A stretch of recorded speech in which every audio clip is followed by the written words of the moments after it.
Welcome and bienvenue. A very warm welcome to everyone joining us this evening for a very special Ismaili Center conversation on the future of work. My name is Farah Nasser, and it is an honor to be your MC this evening and welcome you, albeit virtually, to the Ismaili Centers. There are 6 Ismaili Centers around the world, and they're located in London, Lisbon, Dubai, Dushanbe, that's in Central Asia, Toronto, and in Vancouver. And in the words of His Highness the Aga Khan, these buildings serve as ambassadorial buildings which today reflect and illustrate much of what the Shia Ismaili community represents. Each one is architecturally unique, and each building incorporates spaces for social and cultural gatherings, intellectual engagement and reflection, and of course, spiritual contemplation. The centers have hosted Canadian citizenship ceremonies, the Duke of Edinburgh Award ceremonies, health conferences, mayoral panels, election town halls, faith and pluralism roundtables, and so much more. And although we can't gather right now in these spaces in person, we really hope that you'll have an opportunity to visit one of the 2 centers in Canada very soon. It's probably an understatement to say that our world has changed drastically. The COVID-19 pandemic has rapidly accelerated the pace at which the world is changing around us. Not only have we seen massive advancements in technology, but also in ways in which we live our lives. And these changes go deeper than just the phone that we use, but they go right to the roots of the society in which we live. In previous weeks, we've discussed the way these changes impact things like employment, investment, and even the economy as a whole. And today, we are so honored to be joined by a distinguished panel of presidents from 4 major Canadian universities to discuss the role that higher education and higher educational institutions play in developing future-ready individuals for the changing economic landscape. To start our program off today, we are going to hear from the president of the Aga Khan Council for Canada, Ismaili Centers, to share his thoughts with us today on the future of education. President Centers. Ladies and gentlemen, welcome to today's panel discussion with presidents of Canadian universities. Tonight's Ismaili Center conversation is on the role of higher education in a post-pandemic world. It is a pleasure to have with us the presidents of 4 institutions that are leaders in innovation and preparing societies to confront challenges of the future. It is an honor to welcome from east to west President Graham Carr from Concordia University, President Mohamed Lachemi from Ryerson University, President Deborah MacLatchy from Wilfrid Laurier University, and President Joy Johnson from Simon Fraser University. Today's discussion is the first in a series in which the Aga Khan Council for Canada will host conversations with thought leaders, community partners, and government on topics relating to a post-pandemic world and how we can better prepare for the future. In this rapid, evolving landscape triggered by COVID, the university plays a critical role. We are grappling not only with the social, economic, and health fallouts of COVID, but also with the crisis of disinformation, inequality, and political polarization. What does this mean for the future of education and the future of universities? In his remarks at the opening of the Aga Khan School in Osh, His Highness the Aga Khan remarked, and I quote, "On the basis of my experience with development as an observer and a practitioner, I have come to the conclusion that there is no greater form of preparation for change than education. I also think that there is no better investment that the individual, parents, and the nation can make than an investment in education of the highest possible quality." Unquote. If history is an indicator Canada will continue to be a global leader in the field of education, innovation, and entrepreneurship. COVID has presented a series of challenges for colleges and universities alike. To keep students and faculty safe, campuses had to transition to remote learning almost overnight, a situation that persists as we make our way through the pandemic. This has also presented a growth opportunity in distance education. These changes, the effects e-learning is having on students, the economic fallout from the pandemic, and the accelerated arrival of the future of work are forcing universities to make unprecedented pivots. The future of our children rests on the courses of action these institutions will take.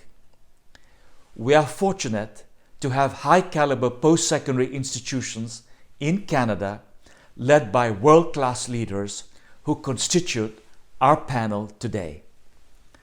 On behalf of the Ismaili community, I want to thank them for their time, knowledge, and contribution in guiding their respective universities through these adaptations. I trust you will enjoy today's conversation. Thank you.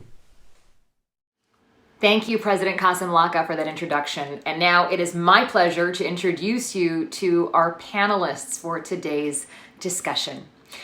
We begin with Dr. Mohamed Lachemi. He was appointed President and Vice Chancellor of Ryerson University in 2016, and then he was reappointed to a second term at Ryerson, concluding in 2026. An internationally recognized researcher and accomplished academic administrator, he has really been a key contributor to the growth of Ryerson over a really transformative and transformational time in the university's history. As president, he's contributed to the success of the DMZ, that is a top university-based incubator in the world. He is the chair of the Council of Ontario Universities, and he is also a member of several different boards. He's a graduate of l'Université des Sciences et de la Technologie de Rouen in Algeria, and that is for civil engineering with distinction, and l'Université de Sherbrooke for a Master's of Science and a PhD in Structural Engineering, and we're very happy to have him with us today. Welcome, Dr. Lashimi. President Deborah MacLatchy was appointed President and Vice Chancellor of Wilfrid Laurier University on July 1st, 2017. As President of Laurier, she spearheaded the development of a 5-year institutional strategic plan. It's called Laurier Strategy 2019 to 2024, and it focuses on the university's direction into 2 interconnected themes: thriving community and future readiness. So during her tenure at Laurier as president and previously as provost, she's championed equity, diversity, and inclusion initiatives, and that includes the growth of supports for Indigenous students and an enhanced focus on women in science and the creation of a community of practice model to advance and distribute initiatives, inclusion initiatives throughout the university. She holds an honors Bachelor of Science in Biology from Acadia University, and she also has a PhD in Zoology from the University of Manitoba. So a very warm welcome to you, Dr. Mcclatchy. Dr. and Professor Graham Carr is President and Vice Chancellor of Concordia University, and he was appointed in December of 2019 at Concordia. His previous leadership positions at Concordia include Provost and Vice President of Academic Affairs, as well as Vice President Research and Graduate Studies, and he was also the Dean of Graduate Studies. Dr. Carr was born in Quebec, and he earned his PhD from the University of Maine and is a professor in the Department of History as well. And his research, it focuses on North American cultural history, and in particular, cultural diplomacy and the Cold War. So very warm welcome to you as well, Dr. Carr. Dr. Joy Johnson is president and vice chancellor of Simon Fraser University. And get this, she took office during the pandemic in September of 2020. As president, Dr. Johnson is committed to enhancing student learning experiences, also working toward Indigenous reconciliation and advancing equity, diversity, and inclusion right across the university. Prior to her appointment as president, Dr. Johnson served as Simon Fraser University's Vice President, Research and International from 2014 to 2020. That's where she oversaw the evolution of cutting-edge research, innovation, and international engagement across 8 faculties. She completed her PhD in nursing at the University of Alberta, and she joined the University of British Columbia as a professor, and that was a professor in the School of Nursing. Her commitment to research has led her to the role of scientific director. That is with the Canadian Institute of Health Research, Institute of Gender and Health, where she's credited for shaping Canadian research, the Canadian research landscape, that is, to ensure gender is considered in health research. Welcome to you, Dr. Johnson. Welcome to all of you. It is just a thrill to have you all as part of one discussion. So thank you so much for being here. I want to dive right in because there's a lot to get to. And I think we can start with a bit of a level set. So, we hear politicians all the time say, build back better.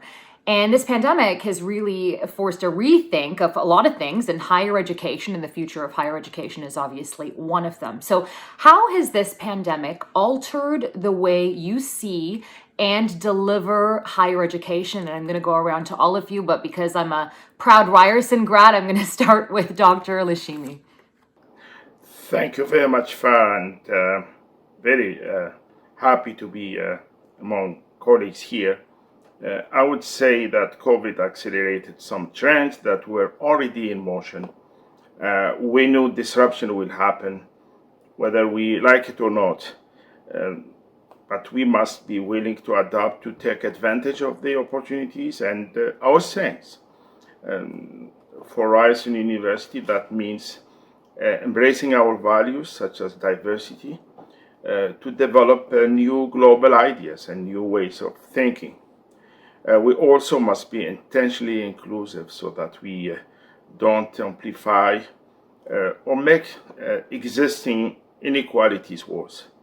There are opportunities to rethink teaching and learning for more modern, effective, creative, less costly, I hope, and widely accessible education. Cannot simply move lectures online. That's not going to be effective. Research shows that interactive, self-paced learning better than those just one way of lecturing students. And I would say that online learning is natural for this generation, so we have to adapt to the needs of this generation of students. Okay, I want to get deeper into that, but let's go around first. Dr. Mcclatchy, your thoughts on the future of higher education? Thank you very much, Farah, and it is great to be here. Totally adding on to what Mohamed was saying, I think that in addition to the need to be flexible and nimble, and as well as to ensure that everybody is being brought along with us, is really the recognition that the way that people are going to want to learn has certainly been changing, and that may mean that we're going to be looking at, of course, the standard degrees, undergraduate, graduate, that we've always done, but the people are also interested in shorter bursts of learning, something we call micro-credentials in the sector, and that there's really been over this past year, we've seen a lot of interest in people learning new subjects. We've seen people, taking up cooking and taking up other activities. But in addition to that, we also know that all of these disruptions are going to mean significant reskilling and upskilling for different parts of our population, and that as we go forward, universities have a really critical role to play in ensuring that we're delivering the types of material in the formats skills that people are going to need for their lives going forward. Okay. Dr. Carr, through the eyes of Concordia, what do you see as the future of higher education? Well, I'm not going to. I'll try not to echo what Mohamed and Deborah have said. Maybe I'll try to focus on something else, and that is if we move away from teaching and learning, I think the future of higher education also involves an inquiry about what's the nature of the campus experience, what's the nature of the student experience that we want to convey. Universities, apart from being teaching and learning institutions, are also places that convene people. We bring people together. And while we're focusing on delivery models for teaching and learning in the future, I think there's also a fresh opportunity for us to examine other activities that universities are proudly responsible for and engaged in, and that's how we engage better with the communities around us, how we use our campus spaces differently to support other kinds of activities that students, faculty members want to engage in.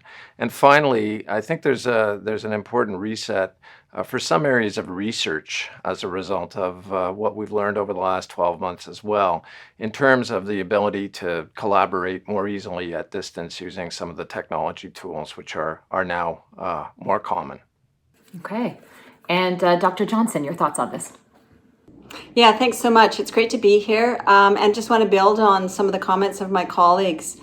I would say, first of all, this idea, I think all of us are realizing how important universities are in terms of being part of an ecosystem, that we need to find ways to collaborate more and more with the communities in which we're embedded, but also think about our situation globally. I think the pandemic, more than anything, has really reminded us of how interconnected we all are. And certainly, when I start to think about the future of the university, the conversations I'm engaging in as well is really around the future of the university vis-a-vis our contributions to economic development and to society as well. We know that as we start to think about the future, that there will be a need for talent. People with university degrees who can help to lean into some of the pressing issues that of the day, that can help build industry, that can help work in our communities. So we have a critical role to play there. But also building on some of the other comments around research. You know, it's been really quite remarkable to see globally the response in terms of just vaccine development. But just think about what else we might be able to do if we turned our mind to other pressing issues and really marshaled our research capabilities to really make a difference in this world. And I'm thinking particular of climate change, of our need for sustainability. As we talk about building back better, I think we all recognize that there's also an opportunity right now to be thinking about the ways in which we need to be responding to the climate emergency and ensure that we can develop a green economy as well. And certainly the university has a role to play both in terms of research and development, but also in the talent area as well. Just finally, I just want to pivot back to what Mohamed said at the very beginning. Around how the pandemic has shone a light on real gaps in our society, that we are recognizing that it is not a level playing field, that we have to be carefully thinking about inclusion in new ways. And I see every university across Canada thinking about this in new ways. And I think this is also the future for all of us, to be thinking about pathways to education, how we create inclusive campuses. And that excites me as well for the future. Dr. Johnson, do you also think this is opportunities for people who might not have access to education, to give them access to education, people who are in rural or isolated communities? I know we talked about studies, Professor Dr. Lachemi talked about studies that say that online learning, it's better to learn, in person, but is this also an opportunity to reach out to people who might not normally get higher education? Yeah, absolutely. And certainly access takes a number of forms. Sometimes access is because you don't grow up in a community where university education is valued and you don't find that pathway forward.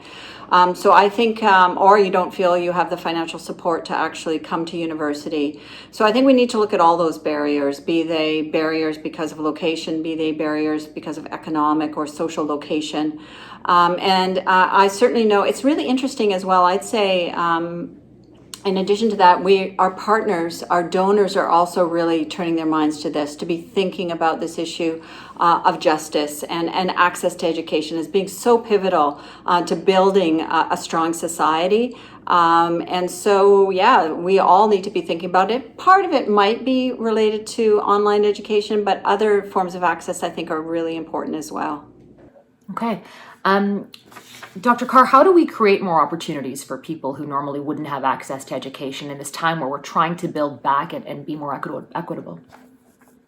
Well, I think there are different ways to address that, Farah. I mean, one of the ways is to make sure that things like lifelong learning are privileged and continue to be privileged going forward. The disruption that the last 12 months has caused has among other things been very serious economic, financial disruption.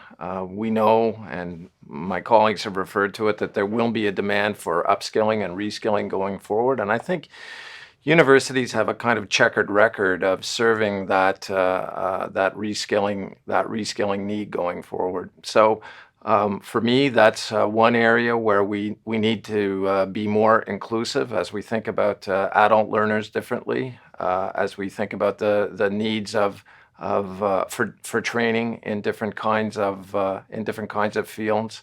If the projections are correct, people in the workforce today will have very urgent reskilling needs within 4 or 5 years in many industries and many sectors. And I think the higher education system needs to build that into its consciousness and build that into its action plan. With regard to accessibility points for the typical undergraduate university cohort, the 18 to 24-year-olds. Again, I think we've seen in Canada as elsewhere, and Joy referred to it, the very unequal impact that the pandemic's had on learning potential for students who come from financially disadvantaged backgrounds, who lost employment opportunities as a result of the pandemic, or who lived in areas where they didn't have reliable access to broadband. And the patterns of inequality that were reflected in those learning opportunities or lost learning opportunities, they mirror patterns of inequality more broadly across our society as a whole. So I think we need to be very deliberate and conscious in how we think through the best way to address that. And I'm not sure that's something that universities do alone. I think that's a responsibility that we share with government and with other actors in society. Dr. Lachemi, you talked about how this online world, right? It's very different than what we have how I went to university, how you went to university. But when we think about, the bricks and mortar building of a university, and we think about opportunity in other countries, what's to stop a student from India, for example, from just learning at Ryerson, taking, the program I took, Radio and Television Arts at Ryerson, from there, and instead of coming all the way to Canada, or a student in Northern Ontario, just taking an online degree. What's to stop that from happening in the future? I think, and I echo what my colleagues have said about the importance of university playing a positive role in society. I would probably respond to the question and add elements of accessible education to all. Yes, we are running, in our case, 95% of our activities remotely, online. But students are also asking for the campus experience. It's not just about delivering a lecture or thing. They want also to be engaged with other students. And I think that's the element that is very important. Yes, you can deliver share information, create kind of a way to share knowledge with students online. but it's important also to create opportunities of interaction between students. Mentorship also, in our case, we're in downtown Toronto, so it's a big advantage to bring also people from industry to share their experiences with students. And I think those are experiences that are extremely needed. I agree with you that we can deliver at distance, and I think on aspect of making this society or this world a better place, I would say that enhancing access to education where it's currently not possible for either economic, geographic, social reason is extremely important. And I see a huge role for the university. Technology and the lessons we have learned from this pandemic should make education more accessible. I know that we're talking about all the challenges of the pandemic. I see also opportunities, and I see those opportunities for us in the university sector to work with other partners. I agree with my colleague. He mentioned that it's not just our role. Let's create this mechanism where we can work together, and we need to be mindful that any change have the potential to really create solutions to existing problems because of the inequalities. And as education becomes more online in a digital form, I think we have a responsibility to create a more equitable, inclusive, diverse higher education sector. And I believe that technology adoption will continue to increase with time. There's no doubt about that. And tech literally will be equally important for students and people who are learning or want to learn. And I would say I like to, this is a perfect example that I would like to share with, especially with the audience here. We have seen some amazing organizations that can provide low-cost laptops to help remote learning.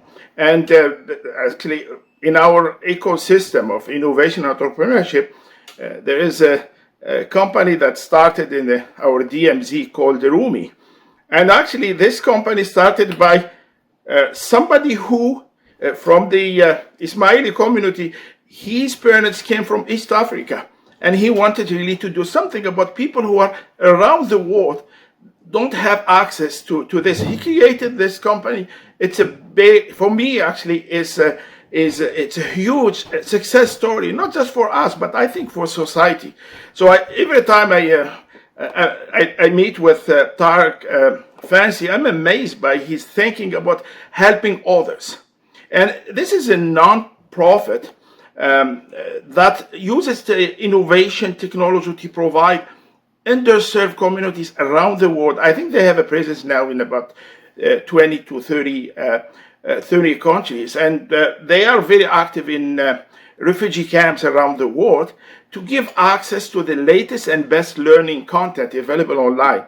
They have provided technology to over 35,000 students around the world, including solar-powered tablets that are preloaded with updated digital educational materials and resources to be shared with people around the world. So I would say in a world where borders are getting tighter, universities can be an example of international collaboration that meet global challenges. And this is an example that I always like to share because it comes from people who see the value of giving back to the community, not just our communities here, but giving back to communities around the world. This is actually a perfect example of somebody who is an ambassador to share knowledge with the rest of the community. I love that, and it's such a good example. They're doing such amazing work, so thank you for sharing that with us. And I think you sparked this this next kind of theme I wanted to go through, and it is the role of universities when it comes to advancing just societies. We've seen such inequity. We had the pandemic last year, but we also had that massive racial reckoning. People are looking at things different ways, and especially as social equities as we look around the world. So, Dr. Mcclatchy, I'd love to start with you on that question. No, and I think that is probably one of the most critical questions for universities and for our role in society and for society as a whole. And I think we've touched on it a bit. And equity in accessing education is going to be incredibly even more important going forward, because the type of skills that people are going to learn at university, whether those be the enduring skills around critical thinking and creativity and flexibility, empathy, are going to be needed for people not just in the world of work, but as citizens. And I think it's really critical that we ensure that any barriers that are in place, that we are proactively and with real foresight looking at what it is that we can do to eliminate those barriers. And I think that we have a role as educators as well to take the learning that we can provide to ensure that it's being delivered in as we've spoken, either in large undergraduate programs or in smaller bursts of short-term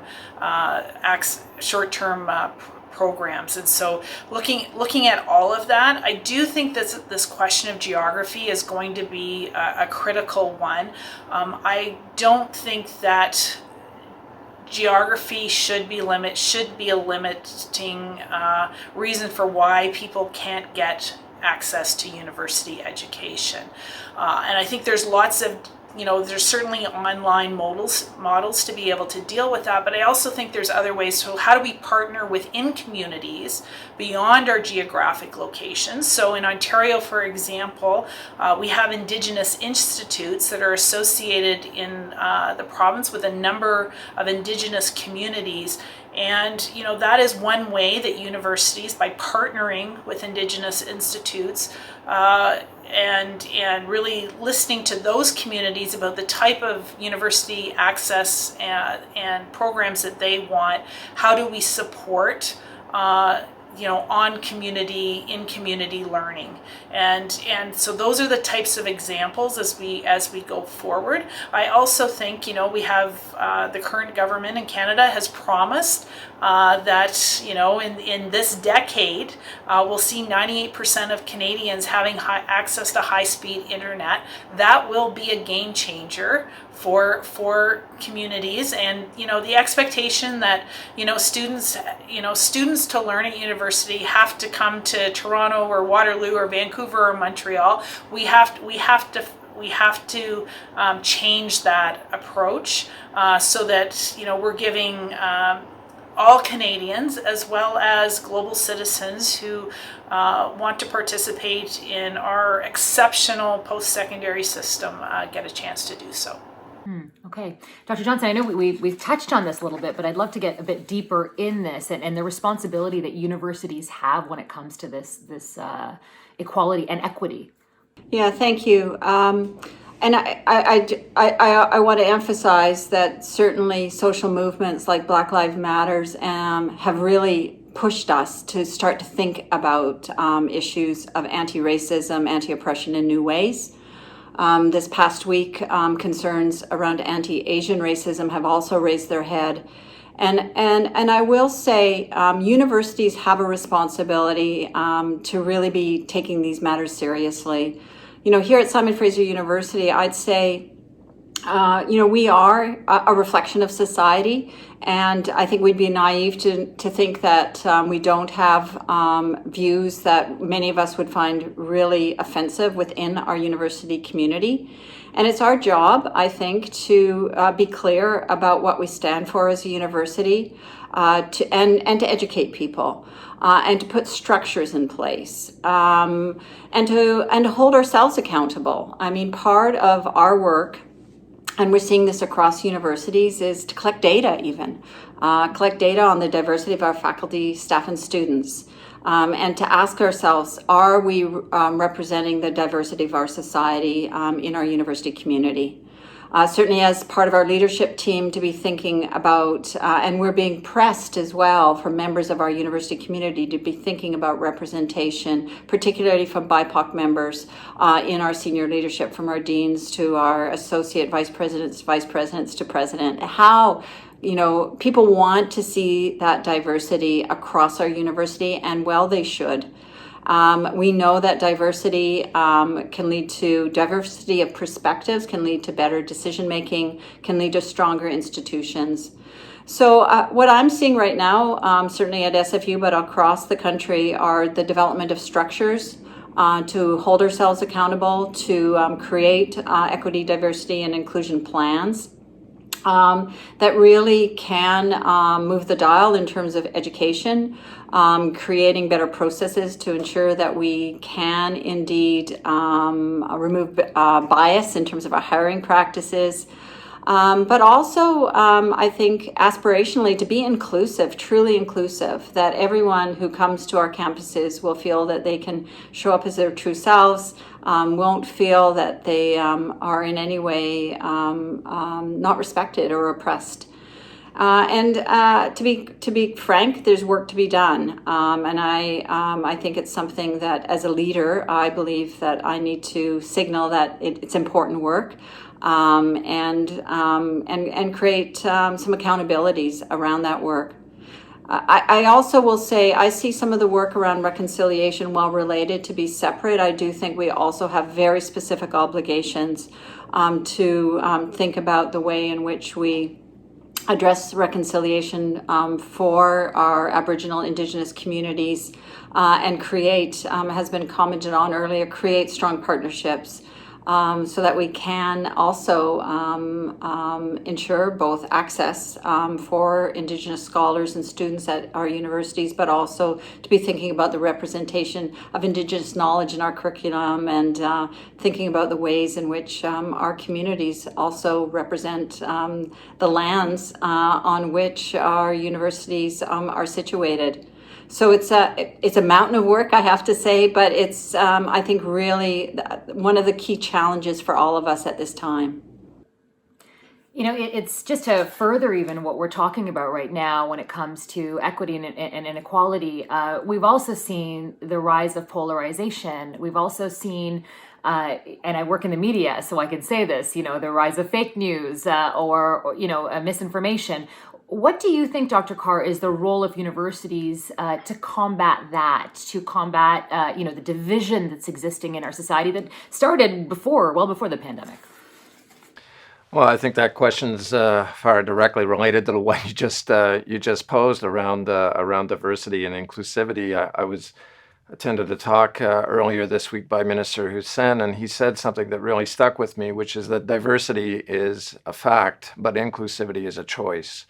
And I think that's the approach that universities need to take, is to make that choice in favor of inclusivity, and to make that choice for a better set of reasons than merely being representative of the population that attends our universities or is part of the community. But make that choice because inclusivity and diversity will make us better universities. They'll make us more innovative.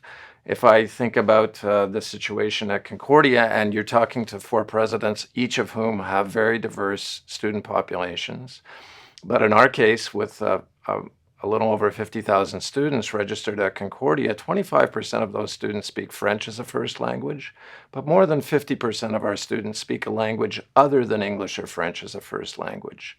So what that means is that when our students meet on campus, they literally have to find a common language to learn to deal with each other. And I think that's a very, that's an image in my mind, which is very powerful. And that striving to find a common language and to find common values is, I think, absolutely central to that battle against fake news, to that battle against intolerance, which is happening, which has to happen in our societies. You know, universities. Carte de visite, if you will, our mark of excellence is evidence-based and evidence-proven research. And we need to stay true to that principle as a guiding light for activities on campus. That doesn't mean that there can't be and shouldn't be diverse opinions, that there shouldn't be oppositional points of view. Of course there should be, because one of the other challenges or one of the other missions of universities is to provide a forum where difficult knowledge can be discussed and exchanged, but it needs to be exchanged. The exchanges need to happen in a respectful manner, and they need to happen in a manner that is also respectful of evidence. And I think that that's a very fundamental contribution that universities need to make, is to continue to be anchor institutions for a trustworthiness in terms of advice, expert commentary, etc. I'm not pretending that we've perfected that role, and I'm sure there are many, many examples where people would contest how effective universities have been. But I think that is one of the things which characterizes us as higher education institutions, is that pursuit of truth, is that pursuit of evidence-based understanding and knowledge. Dr. Lachemi and Dr. Johnson, I see you both nodding, so I'd love for you to weigh in on this topic. Dr. Lachemi, we'll start with you.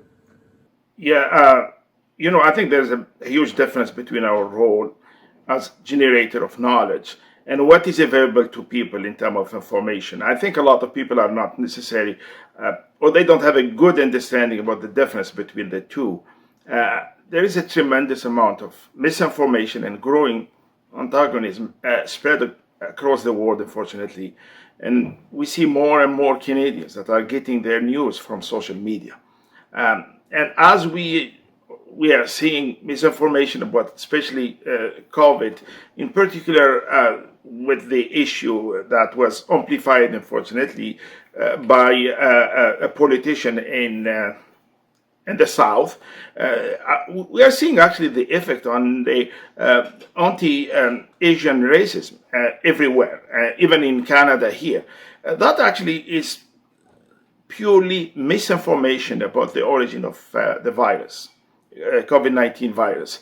And I think that also can create an opportunity for people to make bad decisions that will affect others, which is a big problem, and sometimes create panic, cause political, economic, and social instability, and lead to aggressive and, unfortunately, in some cases, we have seen this in the last week in the US, violent behavior.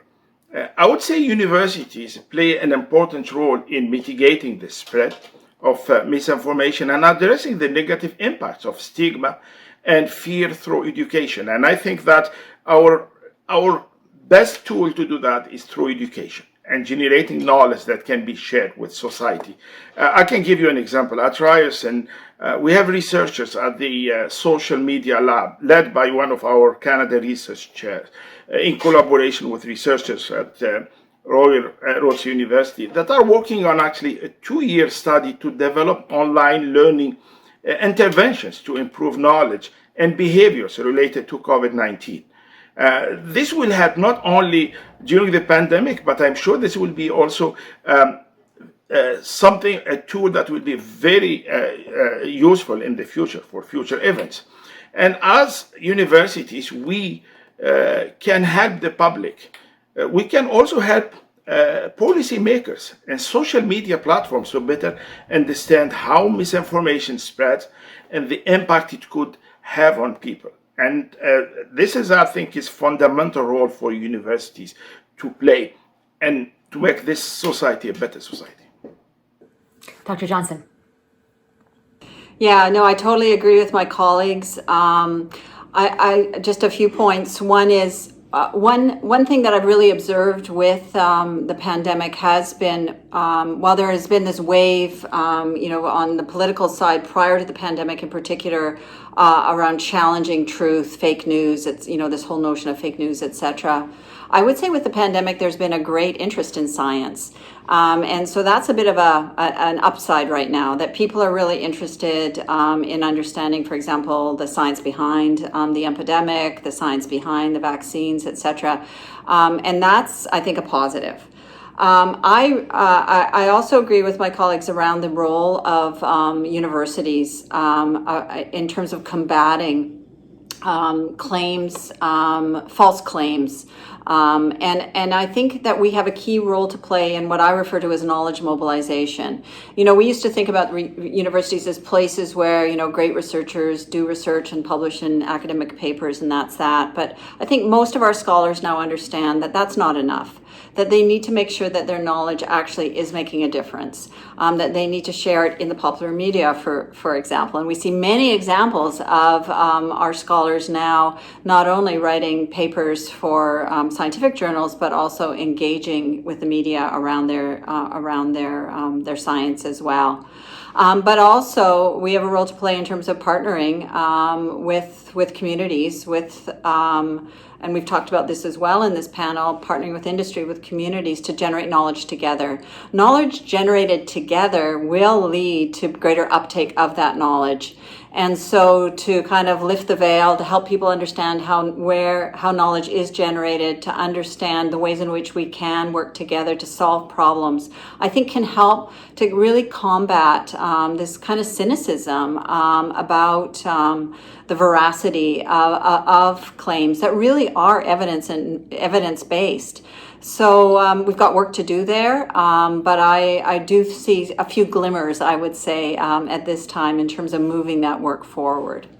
Okay, I want to give the Farah, last can I just add one thing to this? I think a real change that we're seeing over the last few years is that we're really seeing that there's a willingness amongst many Canadians to embrace the knowledge that we did not have. For example, around the intergenerational impact of colonialization, of the history of Black people in this country and some of the myths that we've grown up with.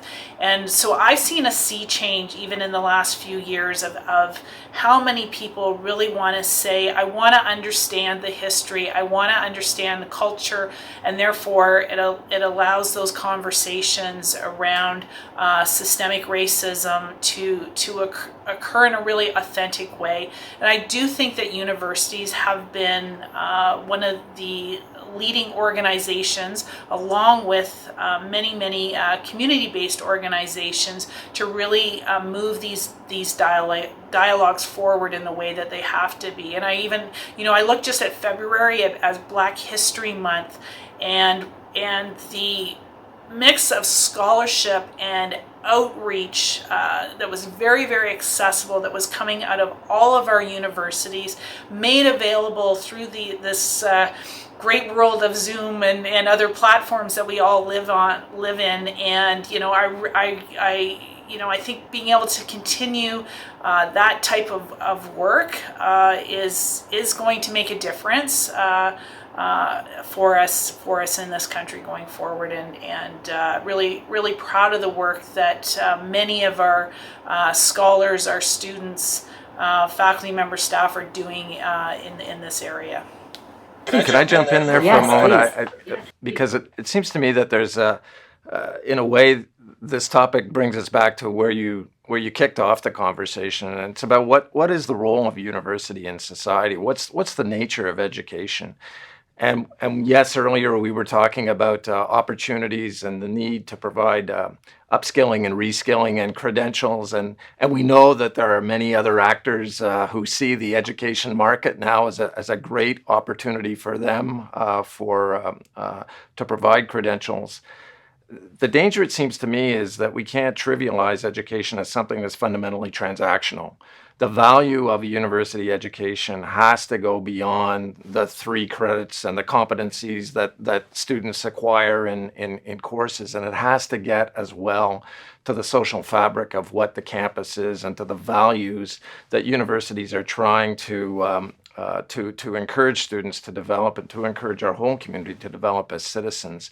And I think we need to be mindful of that role, which universities have always played in the past, and which we need to, I think, continue to play in the future. And it goes back to that notion that we are, when we talk about teaching and learning, When we talk about research, it's not just what happens in the classroom, in a lab, or in an online environment. It's what happens within the fabric of the whole community.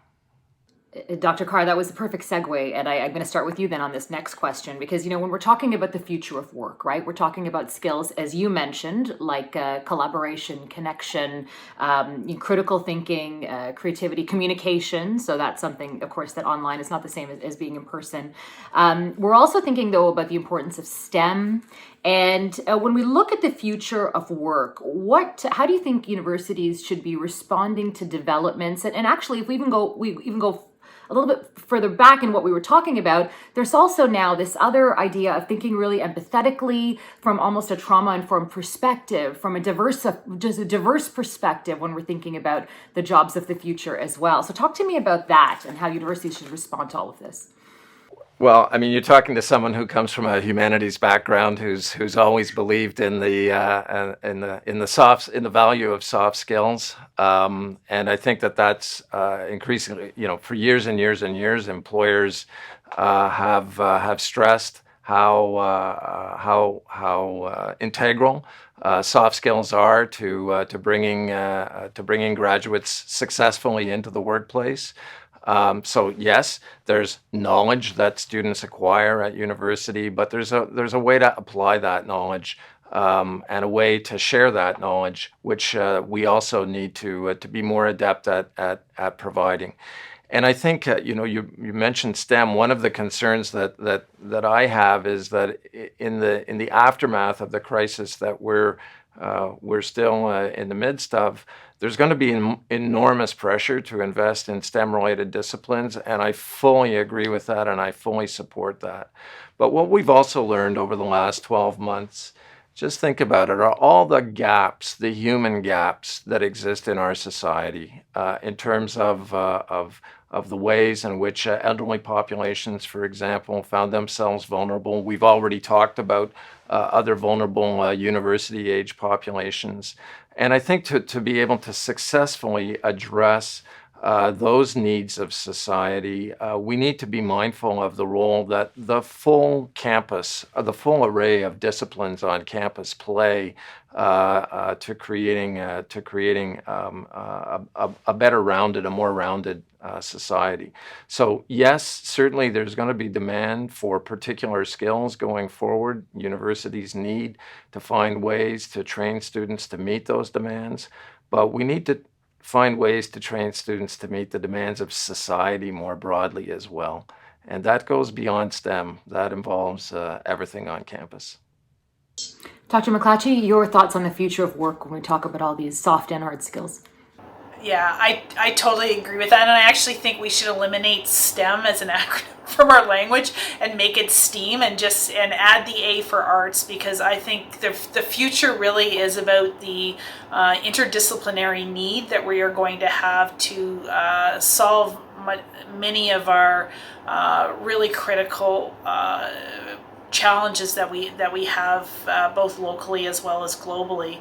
And I think really we should be focused on ensuring that any computer programmer that graduates from a university is embedding equity and accessibility, for example, into the software, and that they're always asking, is what I'm doing for work ethical? Why am I doing this? What purpose does this work have? And I think if we can really have that mindset coming out of our universities, we're gonna go a long way forward.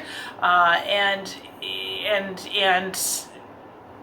having said that, I also think art students in arts programs need to understand technology. They need to have a sense of what's going on around them, what AI is doing and how it's operating, so that they can also have that level of technical knowledge that they will also need as citizens. So I think it goes both ways, from STEM into arts, but also arts into STEM. So I think there is lots of opportunities, and we are seeing a lot of that different type of program design happening in our universities, and I actually see that there's a lot of good going to come out of this really articulate conversation that we're having around enduring skills, transferable skills, and what that's going to mean for our graduates going forward. This is so enlightening, like rethinking the whole notion of STEM. I really appreciate you talking about that. Dr. Lashimi, go ahead. May I add something? Yeah, sorry. Yeah, go ahead, please. From a perspective of somebody who is in the STEM area, I would like to add the importance of collaboration. And actually, if we're talking about the university system transforming itself, it's also to remove barriers, but also most of our programs are actually running in silos.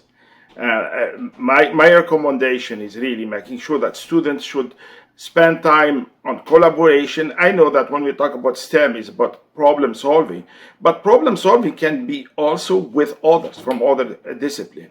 And this aspect of searching for information, you don't need a university platform to go and search for information. It's available elsewhere. You need to develop strategies to work with others. And I think that's the role of the university in the 21st century. We have been trying to make small changes prior to the pandemic. I would say the pandemic is giving us a huge opportunity for a big shift in the way that we operate. We need to develop people who can, or help people to develop their skills, who can do more just solving problems when we talk about STEM discipline. We also need, I think, to bring technology into areas of education where it's now totally absent. I think students can also develop some skills in terms of experiential learning, virtual work placement. Can technology help them? I would say yes. Most importantly, I think, and this is based on my own experience at Ryerson University, we have developed a very robust innovation ecosystem, including 10 different innovation zones. And actually, the concept of creating this innovation zones is creating platforms for collaboration between students from all disciplines. We are actually, the idea is to equip students with entrepreneurial and soft skills, but also leadership, team building, innovation, and creativity. And I have seen examples of actually some startups that started because you bring somebody from STEM, somebody from arts, humanities, somebody from business, somebody from media, and when you put them together in that common platform, you will see amazing results. So with those tools, I think students can have push boundaries and create opportunities, better opportunities for society. Dr. Johnson. Yeah, I agree about the importance of bringing this kind of interdisciplinary learning environment together. I maybe just taking a step back, I think that part of, just thinking about the discourse we're using, part of what we struggle with is the term skills, because it all right away brings to mind technical skills. And while they're important, I think the point that was raised, that's been raised throughout this conversation, is that there are other forms of skills as well. And these are things that universities are very good at helping to support: critical thinking skills, group work skills, program management skills. All of these things are what employers are wanting. I actually kind of, and I'm going to push my colleagues, I find it a little bit problematic to think about soft and hard skills, partly because of what kind of lies behind that. I think that we do need this combination. To the point that was raised, I think that obviously we need to be thinking about literacy, numeracy, technological competencies, but also competencies in terms of some of these other areas that have been discussed. And we're seeing that industry is asking for this. I think that increasingly in our discussion with industry, we're hearing that they are wanting to hire people with a history degree that can come in and bring that broader world perspective and apply it into, for example, into the tech sector. And so what they're asking for is that kind of, that combination. And it's very, very valuable. We've seen this time and again. And even talking to people in government around what gets referred to as skills training, I think there's a lot of questions about what's sitting in that basket right now and how we need to think about that. So I think we need to explode the box a bit, think differently. And that'll be a challenge to all of us in the university sector to think about our programming in new ways. And I totally agree that these types of programs that bring students together from a variety of different disciplinary backgrounds, have them exposed to different ideas is really key. And really can make for a citizen who can make contributions to society in a variety of areas. Technologies will change. That these kind of broader skills and abilities will be required no matter how those technologies change. So I think it's certainly a challenge for us in the university sector to be thinking forward about where to from here. But this kind of combination of learning experiences, I think, will really pave the way for many of us as we think about programming into the future. What do you all think the most pressing issue is that Canada's going to face in the years ahead, and what's the role of your university when it comes to that issue? Dr. Johnson. Yeah, I think that it's pretty widely recognized that one of the pressing issues for Canada and the world ahead is to remain competitive. In terms of economic growth, in terms of providing, a good environment economically and socially for our citizens as well. And to continue to grow in Canada, we need to invest in research and development. We need to encourage companies to stay in Canada and to invest in our communities. That's essential, and certainly universities play a key role in all of that, both in terms of talent development, but also in terms of research and development. So the challenges are large, but I feel positive that we'll be able to address them. Okay, Dr. Carr. I think that the challenge is to be open, adaptive, and innovative. What we've learned in the last 12 months is that things are on a very accelerated timeline now in terms of change, and society as a whole needs to be able to anticipate those changes and respond to them. That's a big task for universities. Universities are not noted for their nimbleness, but being open to change, being adaptable to change, and being innovative in how we approach change, I think, are three guiding principles that we should adhere to. Okay, Dr. Lashimi. I would say the biggest challenge for all of us in society is really the how to respond to the post-pandemic recovery. So I would say the universities are needed more than any time in the past to help stimulate the recovery of our economy with new ideas and fresh approaches, including paying attention to inequalities in society. Universities are sources for world-class talent and groundbreaking innovation. And I think post-COVID present tremendous opportunity for our sector to build strong partnership with government and industry, to also retool workers and stimulate economic growth, because we have new aspect of reality of work, and the universities can play a major role. My only concern is that governments might not see universities as priority at this point, and that's a reality, unfortunately, in many of our provinces. My response to that also partnership with industry are now more important than ever. And my last point, if we are really serious about making those big changes, I think students are the most powerful tools to transform the way that we operate in the university sector, but also in society. We have to listen to them. We have to trust them. All right.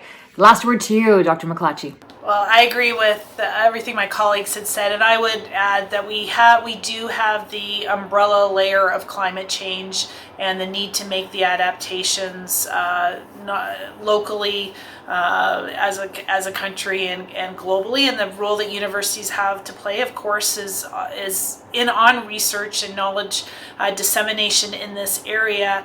But we also have a really important role to play on how do we affect change in individual behavior, in government behavior, and business behavior that we're going to need if we're going to have a healthy planet decades out from now, and having that it's great to have the foresight, but I think what humans are challenged at is putting into play things that are going to reap the benefit decades later, and that is really where we need to go on this. And I would agree absolutely with Mohamed that every day with students in our on our campuses, in our programs, they're really the ones that are moving us forward on these agendas, and for whom we have to do the very best that we can as institutions. Oh, to be a student these days, the future certainly looks bright. I want to thank you all for your valuable insight, and we really appreciate your perspective and making us rethink and build back better in a unique way, in a different way. So thank you for opening our minds today. Thank you. Thank you very much. Thank you for the invitation. It is clear that higher education has a key role to play in helping prepare the next generation of youth to join a challenging workforce. With the world shifting in different ways, the role of education is an ever-present constant to help people skill and reskill to meet the demands of a new work environment. And I'd like to end with a quote from His Highness the Aga Khan at the opening of the Aga Khan Academy in Nairobi. He says, "A great school will educate its students not merely to be personally successful, but also to use their gifts to build their communities and enhance the common good to levels beyond our dreams." Thank you for joining us for this event.